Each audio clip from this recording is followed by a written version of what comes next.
What's up, your boy Domuto. We're back with another video. Today we're watching Shallot Saiyan. Alright, the Shallot Saiyan? I don't remember. Yeah, Shallot Saiyan. What if Goku was evil? I forgot I was watching this story. I saw it pop up. I was like, wait, I was watching this shit. So we're on part 3. And for people that was waiting for me to watch this, I apologize. I definitely forgot with all the other stories and shit I've been going on since in January. I did a lot of shit. Had a pretty decent, busy January so far. Not over yet, but you know. But anyway, part 3 of What If Goku Was Evil, full story, and let's get into it, man. The Red Ribbon Army. I do remember Goku teaming up with his brother. They start working on a new project to take over the world, maybe even more. With them not being interrupted at all, they have so much free time to do this, and all the great resources they need. They don't need to worry about some kid coming around destroying everything, which they probably wouldn't have even expected in the first place. But here, that didn't even happen. It's not just that either. The Crane School begins growing more influential, with the members of it still staying part of it, growing stronger as time goes on. But the Red Ribbon Army is the most important. It's getting more power by the day. Although, we're not going to be touching upon them fully in this part. Right. We'll see more of that later on. Just keep it in mind. The Red Ribbon Army and the Crane School are still growing. But more importantly, what's happening out in space, especially with Kakarot and the other Saiyans? Well, as for Vegeta, Nappa, and Raditz, they wonder if Kakarot will return. They honestly think he's dead. So does Frieza. He gets word that the Ginyu Force was killed, presumably including Kakarot as well. If they died against whatever threat they faced, well, there's no way Kakarot would have lived either. He was weaker than them. And it still is obviously pretty concerning. Not that he cares about losing those fighters, but he's mostly wondering who is strong enough to do that. While he doesn't care about the fighters that he lost, he cares that there could be someone strong out there. Yeah. Definitely not as strong as him. There's no way. But still, it is worth noting. I mean, the Ginyu Force is particularly strong, especially compared to his forces. And if someone wiped them out that effortlessly, well, the rest of his army is at risk too. The Saiyans are thinking the same thing as well. Of course, they don't care about the Ginyu Force, and honestly, they're not too attached to Kakarot, but they still wonder who would have been strong enough to kill him, and it doesn't come as a big surprise. Luckily, they're gonna get an answer pretty soon because Frieza decides to send them out to find out whoever did this. Vegeta, Raditz, and Nappa are paired up with Zarbon and Dodoria. They're pretty strong and they could probably come and figure this out. Frieza wants them to find out where this all went down and scope it out to try and figure out what's going on. It's basically a suicide mission because again, if the Ginyu Force died, these people will die too. Definitely. But for now, they're mostly gathering intel and it's not likely they'll counter any threat. Well, maybe. This group heads out, going to the planet where there was last contact with the Ginyu Force. And once they arrive, they immediately find something very strange. The tree. On the planet, there's a giant tree. The planet just seems dead. Like, it's one thing for them to stumble across a planet with no inhabitants, but this planet looks like all the energy has been drained from it somehow. If that's even possible. It's basically a rock floating out in space with a tree on it. And that tree's actually dying too. Obviously, it's no normal tree either, it's massive. It can be seen from space, even going through the atmosphere. This is unnatural. And they relay the information back to Frieza. What the hell is this? And is it a clue as to how the Ginyu Force died? While the Frieza Force tries to figure out what's been going on, Kakarot and Turles continue going around space, being very environmentally friendly and planting trees everywhere. Of course, some of the planets don't bear very good fruits. A lot of the planets they find are small and barren without much life on them, although any fruit is fruit. Also, Turles is kind of bummed because now he has to split the fruit with Kakarot, so whenever a tree only has one of them, they're gonna have to cut it in half, but it's fine. He expected this, and the two of them are growing very powerful, especially Kakarot. Turles sees that he has a lot of catching up to do, but tells Kakarot not to worry. Soon enough, they'll be dominating the universe together. Yes, sir. And this is all very surprising to Kakarot. This planet's actually working. He's eaten a few fruits so far, and he already feels noticeably stronger. Of course, some have less of an effect than others, but at points they probably would find pretty big planets with a lot of energy, a lot of life for the Tree of Might to drain from it. And Kakarot's really enjoying this too. This is what he was meant for. Not only is he growing stronger, but he's growing around conquering planets. He's actually really glad that he joined Turles. He's having a lot of fun with this, and the two of them are probably going to even spar from time to time, just to test out each of their powers. Which is more training, which means they're even going to grow stronger beyond that. The Crusher duo is flourishing. Even though Turles no longer has this Crusher core, it doesn't matter. Him and Kakarot is more than enough.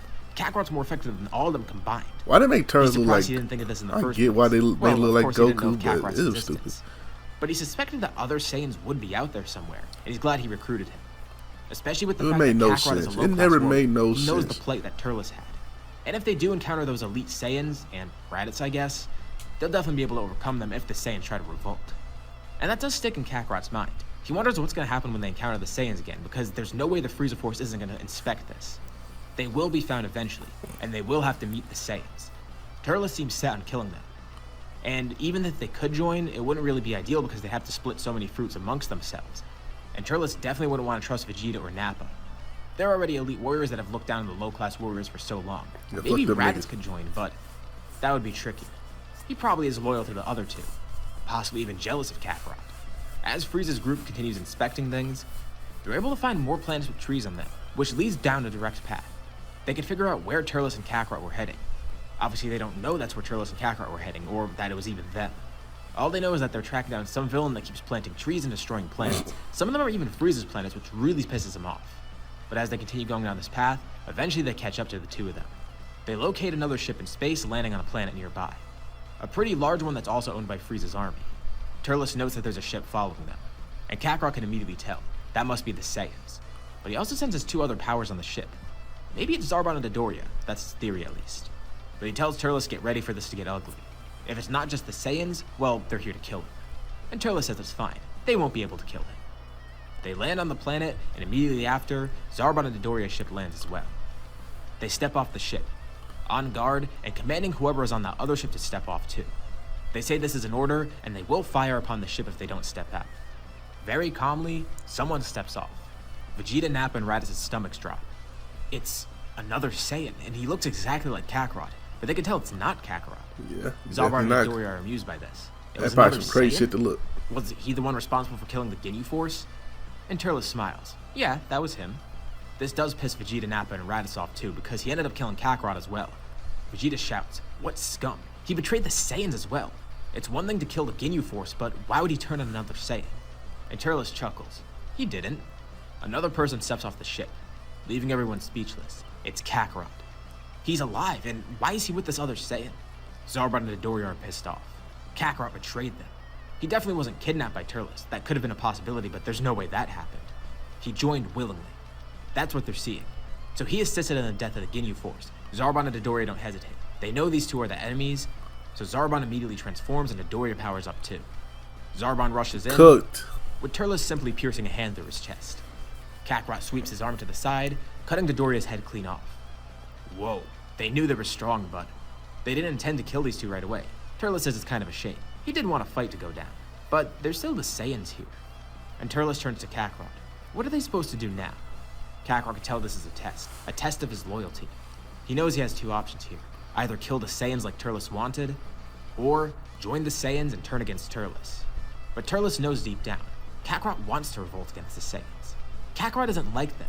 He's like him. Not just in looks, but everything. And he shares the same sentiment. Vegeta and Nappa are elite scum. Even though Kakarot probably didn't experience it in his life, he knows about the history of how the elite Saiyans look down on the low-class warriors, and he's seen it with Raditz too. And even though it wasn't huge, he did kind of feel that way himself. He knew Vegeta and Nappa viewed him as lesser. And Kakarot does hesitate for a moment, but before he can even do anything, Vegeta shouts out at him, immediately assuming the worst. He curses it all, saying they never should have taken Kakarot in. He's another low-class scum. They don't need him. If he would betray them this easily, why should they trust him? Vegeta can already tell Kakarot's made his mind. He didn't betray y'all. What he do to betray y'all? In the first place. Turles wouldn't have kept Kakarot around if he knew he wouldn't be loyal. That's evidence enough for Vegeta. Kakarot is turning against them. It's not just the Frieza Force, it's them too.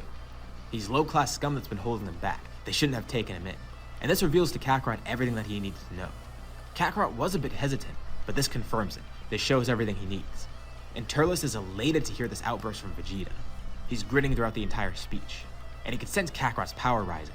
He's getting angry. He puts a hand on Kakarot's shoulder. He could tell. Kakarot's mad.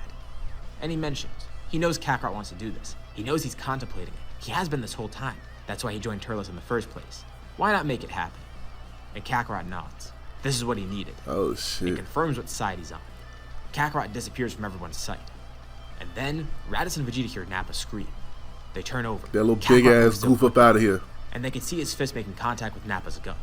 A direct and powerful hit. Once again moving quickly, Kakarot maneuvers around Nappa, then kicking him in the back of the head, knocking him clean into the ground. He places his two hands together, charging a very similar attack to one of Turles's. And Turles chuckles. A kill driver. Very impressive. As the fiery attack charges, Kakarot looks down menacingly at Nappa, launching it with no remorse as Nappa's completely wiped out. Damn, Vegeta's Nappa. obviously distracted by this, but then Turles tries to fight him, fighting very casually and using very little of his power. There's no way this is happening. Turles can't be this strong. He's a low-class Saiyan. But he is, and Turles is really enjoying this, seeing that look on Vegeta's face. That frustration, that fear. This is what Turles would live for. Who cares if Vegeta's an elite Saiyan? Born to be the prince or whatever. That doesn't matter. He's the prince of nothing. And his title is meaningless. But Kakarot steps in. He tells Turles to let him handle this. And Turles is surprised to hear this, but yeah, he obliges. This is actually better. It'll only confirm that Kakarot wants to kill Vegeta. And it'll be another good test of his loyalty. Although, he's a bit bummed that Kakarot's having all the fun, but he sits aside and watches. Vegeta angrily looks at Kakarot, taunting him. Do it already. He knows he wants to. The two run in towards each other, clashing, creating a powerful shockwave. The entire time, Raditz is watching all this, not sure what to think. Raditz, you're cooked, buddy. You might want to run. And Kakarot's surprised. He doesn't need that much power for this. He fights somewhat casually, not as casually as Turles, but he's not using all of his power. Hell, he's not even using half of it. And it's just making Vegeta angry. Okay, Kakarot. How is this possible? It has to have something to do with those trees. Why are they going around planting them? Of course, Kakarot's not going to say anything, but he continues fighting Vegeta. And Vegeta taunts him even more. What a weakling. He had to use that to grow stronger. Not to mention, he has no clue why Turles trusts Kakarot.